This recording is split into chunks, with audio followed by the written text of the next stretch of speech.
Welcome back for a new week in the continuation of our reading of Genesis. Let us begin where we left off with last week, chapter 7, verse 1. When everything was ready, the Lord said to Noah, "Go into the boat with all your family, for among all the people of the earth I can see that you alone are righteous. Take with you 7 pairs, male and female, of each animal I have approved for eating and for sacrifice. And take 1 pair of each of the others. Also take 7 pairs of every kind of bird. There must be a male and a female in each pair to ensure that all life will survive on the earth after the flood. 7 days from now I will make the rains pour down on the earth, and it will rain for 40 days and 40 nights, until I have wiped from the earth all the living things I have created." So Noah did everything as the Lord commanded him. Noah was 600 years old when the flood covered the earth. He went on board the boat to escape the flood, he and his wife and his sons and their wives.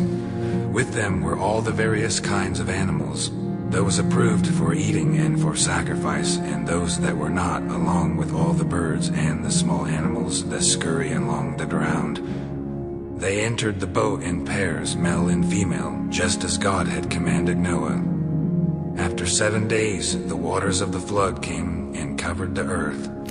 When Noah was 600 years old, on the 17th day of the 2nd month, all the underground waters erupted from the earth, and the rain fell in mighty torrents from the sky.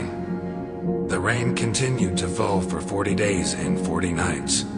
That very day Noah had gone into the boat with his wife and his sons, Shem, Ham, and Japheth, and their wives.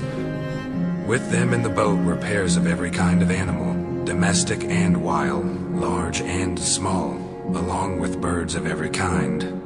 2 by 2 they came into the boat, representing every living thing that breathes. A male and female of each kind entered, just as God had commanded Noah. Then the Lord closed the door behind them. For 40 days the flood waters grew deeper, covering the ground and lifting the boat high above the earth. As the waters rose higher and higher above the ground, the boat floated safely on the surface. Finally, the water covered even the highest mountains on the earth, rising more than 22 feet above the highest peaks. All the living things on the earth died: birds, domestic animals, wild animals, small animals that scurry along the ground, and all the people. Everything that breathed and lived on dry land died. God wiped out every living thing on the earth: people, livestock, small animals that scurry along the ground, and the birds of the sky. All were destroyed.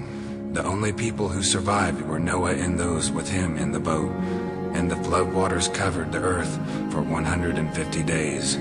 Join me tomorrow night as we go over chapter 8 together. I pray you all have a wonderful and blessed night, and that you sleep well. I love you. Good night, and amen.